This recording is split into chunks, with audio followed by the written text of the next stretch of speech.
Morning Ignite students. Here we go. Earthquakes. All right, so we finished up with plate tectonics, volcanoes. It's now earthquakes. Now we're getting into the result of some of those movements we've talked about. Okay, we're going to start with something right here, earthquake.usgs.gov, the U.S. Geological Survey. Really, really awesome spot to visit. Here we go. Earthquakes here, hazards, or latest earthquakes. We're going to take a quick look and see what's shaking. This is a worldwide interactive live map. Very impressive stuff they've got going on here. This guy right here, let's click on it, and it brings it up. That's a 2.7, 7 miles west-southwest of Mena, Nevada. That was an earthquake. When did it happen? 8 p.m. last night. UTC -6. Sorry, in my head, the Nevada, that's not Central Time, but that's fine. 8 p.m. here. Okay, so that would be that. 4.9 in Indonesia. That's a big one. All right, not big. That's a noticeable one. You got to get over. We'll talk about the Richter scale and what numbers mean what, but there was a very it gets bold over here when they get to a certain size and state. So expand that. Okay, click over here and expand it. Can I get the details of it? There we go. Oh, it shows up at the bottom here. This morning, 6:45, there was a 4.9 in Indonesia. This is all over. So instead of the most recent, you could change these settings and you could look at 1 day, all magnitude here. The last 7 days, how many have there been that have been bigger than 4.5? Let it update. There it is. Be careful. It rolls the world around. So if there's North America, there's North America, Europe. There's 3 versions of that going around. Okay, so be careful. You're not seeing duplicate and triplicate here. You'll see all sorts in the last week. All of these are earthquakes over 4.5. And you will see these major red lines are the major plates that we've talked about. So we'll get into that. We'll get into measuring those. You'll probably have some homework to do with this later, but let's begin. All right. Earthquake is just a big old vibration in the earth that happens because of a rapid release of energy in the rock. Okay, rocks slip. That's an earthquake. First thing, what's the difference between the epicenter and the focus? We've all heard, the earthquake epicenter. Epicenter is right here on the surface. The focus of an earthquake, is down here where it actually happened. Earthquakes happen at a point, but it's not really, if you've got these 2 massive faults, it's not really one single rock holding them up. There's several, and then all of a sudden they slip. And so the focus has a depth. There's a fault. The waves move out. But the epicenter is on top. The epicenter is surface. The focus is deep. Just some vocabulary for you. Okay. What's a fault? A fault, which is right here, is this line. It's a fracture in the earth. Okay? It does not have to be at a plate boundary. It doesn't have to be a rift or convergent or divergent. The fault is just a fracture in the earth where there's movement. That's it. It's more broad than the different types of plate boundaries we've already discussed. Okay. Some big ones in history. This 1906 one in San Francisco, massively, massively destructive. It was a very sad event.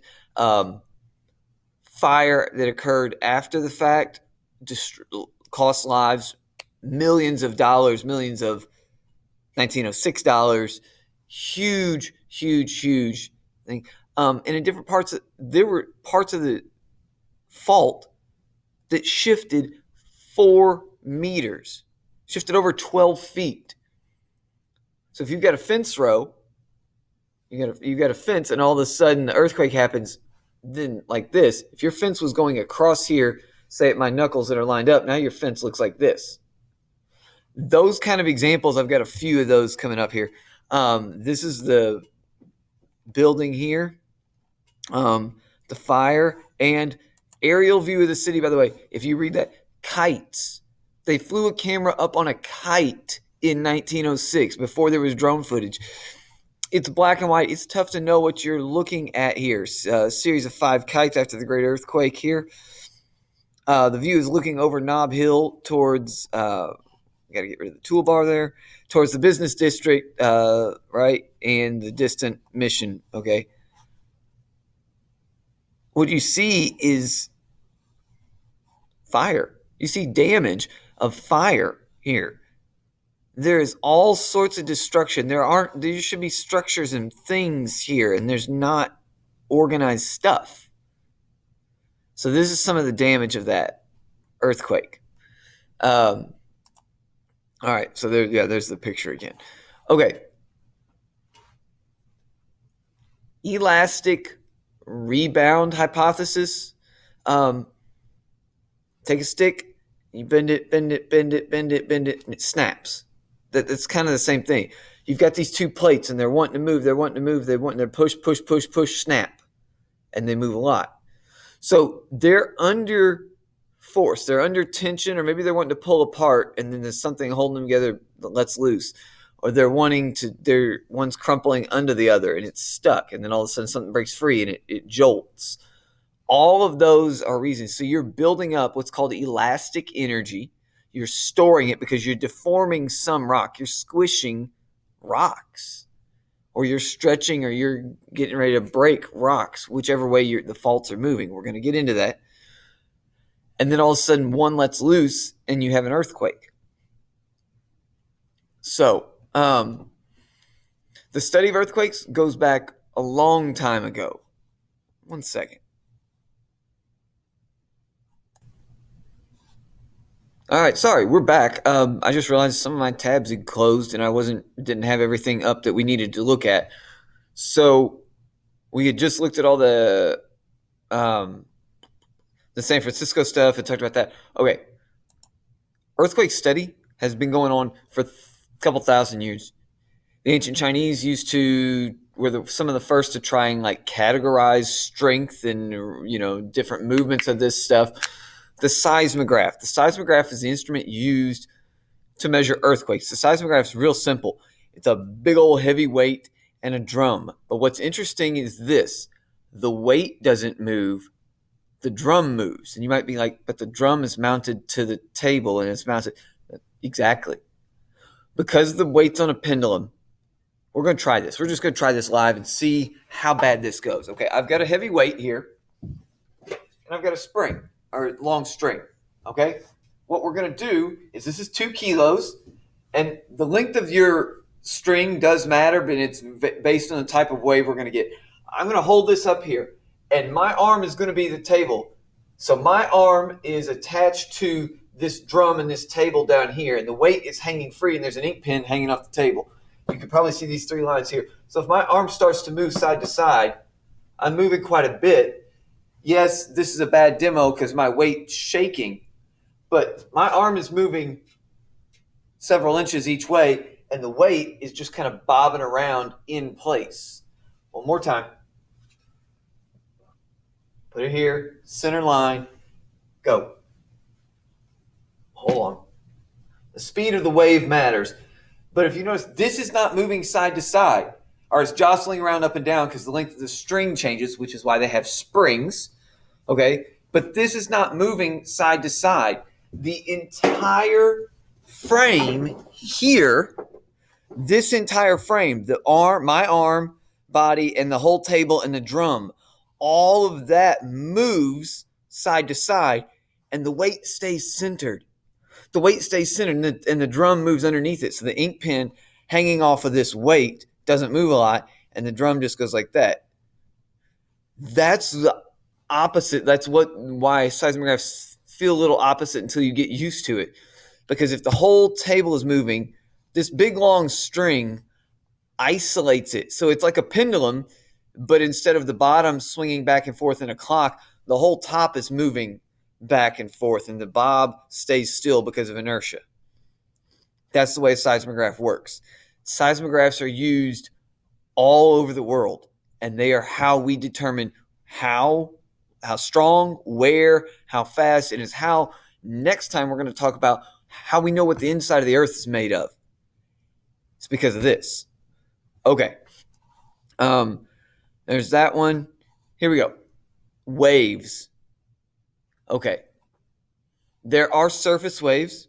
There are S&P waves. They're the body waves are the S&P waves. Surface waves are really funky. Surface waves happen right at the surface of the earth, and they're really complicated. You get side to side, you can get up and down, you can get all sorts of movement right at the surface of the earth. The best tool to use to track earthquakes are the S waves and the P waves, okay? So let's start with the P waves. They are primary. They are first. They are pressure waves. So P is for primary, P is for pressure. Okay, let's move down here. Actually, this may talk about a P wave is a compression wave. So if you have a slinky and you take it and you do this with it, boink, and then you get right here, you get some coils that are stuck together and coils that are spread apart, coils that are stuck together and coils that are spread apart and stuck together and apart. So you go like this, back and forth, and you're going to get like ching, ching, ching, ching, ching, ching, ching, like the metal slinky is going to make that noise. And so you got coils that are a whole bunch pushed together, and then you got coils that are spread out and back and forth and back and forth. That's a pressure wave moving longitudinally. An S wave is a transverse wave. It's when you take the slinky and you shake it up and down, or you take a rope and you shake it up and down. So the wave goes this way. It's what you probably draw or what you think of when you think of a wave. But if the slinky's stretched out like this and I flick it, the coil, think of the normal slinkies here. Each individual coil, as the wave goes, the coil goes up, the coil goes down, and the coil stops right back where it started. So the wave is going up and down while it's moving this way across the screen. So I take the slinky and I go like this, and each little coil takes its turn, going up, going down, and going as the wave goes across. This is just like the wave at a baseball game, right? It goes around the stadium. Each person individually stands up, sits down, and that's it. The P waves, the compression waves, are the opposite. It would be going forward, going backwards. So on a bus or in the subway, if it stops real fast, everybody moves forward, and then everybody moves backwards real quick. It's that kind of thing. Because the movement of the person is in the direction the bus is moving. Here, the movement of the person is up, down, but the wave is going around the stadium. So this is transverse. This is longitudinal. This is P wave. It's primary. It's pressure. This is S wave. It's secondary. It's slower. Okay? Now, the two other kinds, the surface waves, they can go side to side or they can roll like this. These are the complicated ones that happen right at the surface. We're not going to spend a lot of time on this, but yeah, those waves can go side to side or they can roll. So you can get up and down motion, you can get side to side motion. We're not going to worry about those too much. All right, here's our graph. So the weight on the bottom of the pin's just sitting there, and then all of a sudden shaking, you get a P wave, calms down for a second, then you get an S wave, and then you get the surface waves with the weird complicated motion. They arrive last. Okay, distance is on the x-axis, time is on the y. That's a little unusual, especially I'm teaching physics, and you always have those reversed. So be careful when you're looking at this graph. This is when the earthquake happened. And then this is what's going on. You're waiting. So here's what happens. We know that a P wave, the primary, the pressure wave, travels about 1.7 times faster than the S wave. The P wave gets there first. So if I look right here, this is 5 o'clock, and this is all of a sudden 4 minutes later. All I have to do, this is the speed of the wave on the graph. All I have to do is find the spot where these are 4 minutes. So I would take an arrow right here. How far apart are those? Oh, those are, what is that? That's happened 10 and 20. Those are 10 minutes apart. Down here, that's, what is that? 37, that's 6 minutes apart. No. So if I come back over here, if I put a vertical line right here, oh, they're 4 minutes apart. Well, when the two waves hit my Earth, my seismograph 4 minutes apart, That's how I know how far it is to where the earthquake happened. And then I don't know where it is. I don't know if it was 1,000 kilometers east, west, north, south, or wherever. But I use a different seismograph somewhere else. And they say, well, it was 1,000 kilometers from you, it was 3,000 from me. And then we get another guy. So I draw a circle that's 1,000 kilometers out from me. And then someone else gets on their seismograph and they draw it was further from them. Let's see if I can do this. Can you see on the TV? Yeah, you can see on the blackboard. If I do that, now you can see on the board. So my seismograph is over here, and I was really close to it. Okay, you can barely see that. All right, you can't see that. So here's my seismograph. I know it was 1,000 kilometers from me. So somewhere on this circle, I don't know if it's north, south, east, west, but somewhere on that circle is where the earthquake started. Now, there's another seismograph way over here. And he said, look, this thing was huge. It was a long way away, though. That's a good circle. But now, we don't know. Okay, let me draw that better. We don't know. He knows it was this many 1,000 kilometers from him. But we don't know if it was here or there. You need a third seismograph. Mathematically, minimum, you have to have 3. And the third guy says, look, I'm over here, and it was this far from me. When you draw all 3 circles and they all 3 intersect right there, that's where the earthquake happened. That's the simple version of how these earthquakes are located.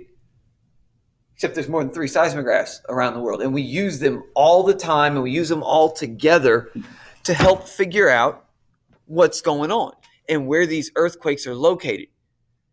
So the difference in time between when the primary wave, the pressure wave, gets to you and the secondary wave arrives, that time difference is used to calculate distance from you. Well, then you do that again for different stations, and you can work backwards and find all sorts of cool stuff. Okay, so we may do some of that, time travel graphs. You need that. I'm making sure. Oh, S&P waves. You know what? We'll talk about what they travel through in the inside of the earth. We'll talk about that next time. Other things we're going to talk about. We're going to talk about the Richter scale, magnitudes of what's in the interior of the earth, earthquake zones, and like where a ring of fire and where all these things happen. We could talk about building structures, tsunamis, landslides, all sorts of stuff. We could even talk about the panic in southeast Missouri years ago, probably I think it was 1992. We'll look all that up. The big one was going to happen. You guys, you missed that. It's okay. It's probably a good thing. All right. There is more stuff here. This video I'm going to have to reload onto Canvas. Oh, here's some other things. This is a straight pipeline. Actually, this is in Denali. It's in Alaska. This is an oil pipeline. What's interesting here, these horizontal bars are made so that this little thing right here slides in the track so that when there is an earthquake, not if, when each earthquake happens, the whole pipeline can shift side to side in these tracks. That's just wild that they built that to form to that. I'd say in the 1907 earthquake or 1906 San Francisco earthquake, things moved a few meters. Look at this, 1940 Imperial Valley earthquake. These are rows of trees. These are orange trees, and farmer plants them in nice rows. Look at that. That is the fault line it was at. That's not some ditch in the middle of the field and he couldn't keep a straight line on the other side. That's how much the ground moved during the earthquake. And it's just wild to get examples like that from there's a couple. This used to be a straight fence line. That was the San Francisco 1906. I'm pretty sure that's the USGS website. 1906 earthquake. Yeah. This one's slow creep. Same thing. You could get weird. Some of this is just settling. Some of this around Cape is sinkholes or sand. It's not solid construction. It's not all earthquakes, but earthquakes and movement of earth can absolutely do this kind of thing right here. Okay. On the canvas, there's this video, there's two other videos. Watch the ESPN one. It's a great 10 minutes. It really gives you an interesting perspective. It kind of goes through the chronology of the night. The 1989 earthquake, I remember, and I think I wrote this online. The image that I have as a kid of seeing this double-decker interstate that has collapsed the top level onto the bottom will stick with me forever. Seeing half of cars, seeing devastation and seeing fire and things like that, and some of the power of these earthquakes is a lot. Like you get to see all sorts of cool stuff and learn about the interior of the earth, but there's a lot of destruction and devastation that goes with this. So have a great day.